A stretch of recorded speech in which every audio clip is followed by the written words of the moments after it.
ৰাজীৱ সদিয়াক চিনি পাবই লাগিব, অন্যথা হ'ব অপৰাধ। যিসকলে মৃত্যুৰ পিছত কেৱল ৰাজীৱ সদিয়াক লৈ আলোচনা আৰু চৰ্চা কৰি আছে, তেওঁলোকৰ ভিতৰত কেইজনে ৰাজীৱ সদিয়াক জীৱিত অৱস্থাত চিনি পাইছিল, আন সকলো শেষ।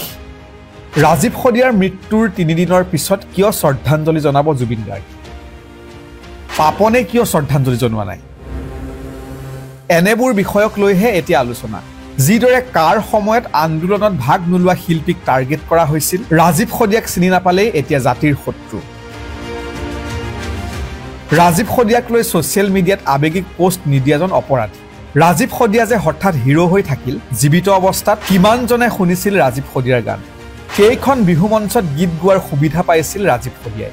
পূৰ্বে এনেদৰে ৰাজীৱ সদিয়াক আদৰ মৰম কৰাহেঁতেন হয়তো আজি ৰাজীৱ সদিয়াৰ পৰিয়াল আৰ্থিক সংকটৰ সন্মুখীন নহলহেঁতেন। গীত গাবলৈ মাতি নিদিলেহেঁতেন ব্লেংক চেক। আৱেগিক অসমীয়া জাতি ৰাজীৱ সদিয়া চৰ্চাত আছে, গতিকে সকলোৱে তেওঁৰ কথা কৈছে। কেইদিনমান পিছত আমনি লাগিব, আকৌ পাহৰি থাকিব ৰাজীৱ সদিয়াক, পাহৰি থাকিব ৰাজীৱ সদিয়াৰ পৰিয়ালটোক।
সিংহদ্বাৰে আছে নামঘৰ জিলিকাই, চৰাই আছে আমাকে সকিয়া।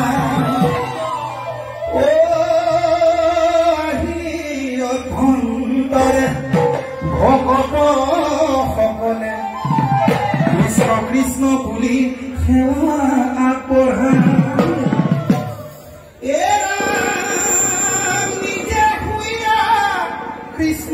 কৃষ্ণময় আনকো দেখে কৃপাময়, গুৰু যন্ত্ৰণাই নাম লৈ বিঘিনি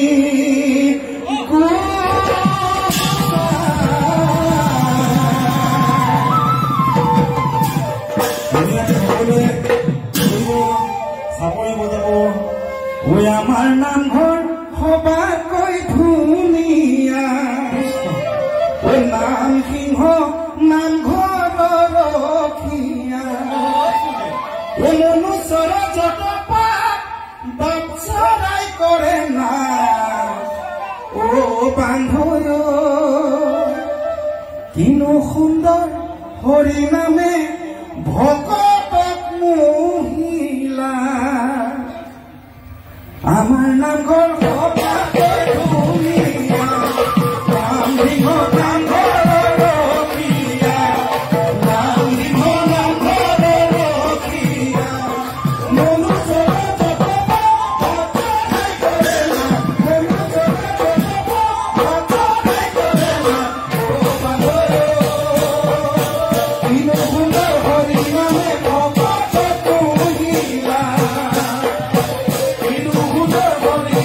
Oh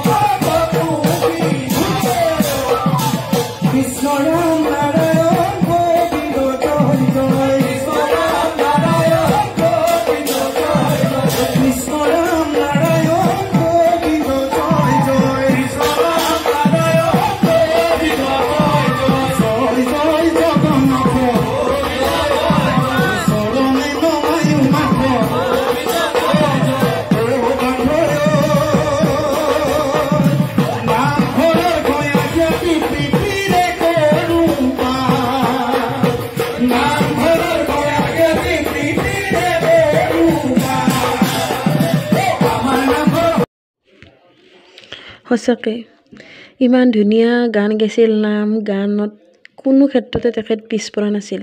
কিন্তু ভগৱানে যে তেখেতক ইমান সোনকালে কিয় নিছে একমাত্ৰ ভগৱানে জানে। হয়, আমি মৃত্যু মানি ল'বই লাগিব, কিন্তু ইমান সোনকালে মৃত্যু মানি ল'ব নোৱাৰি। সঁচাকৈ ৰাজীৱ শদিয়া আনতকৈ বেলেগ আছিল, মানে বিপৰীতৰো বিপৰীত যাকে কয়। গান, নাম, সুৰ কি ধুনীয়া একেবাৰে, মানে ক'বলৈকে ভাষা নাই। সঁচাকৈ বহুত বেছি দুখ লগা ঘটনা। তেখেত ইমান সোনকালে আঁতৰি যাব বুলি ভবা নাছিলোঁ।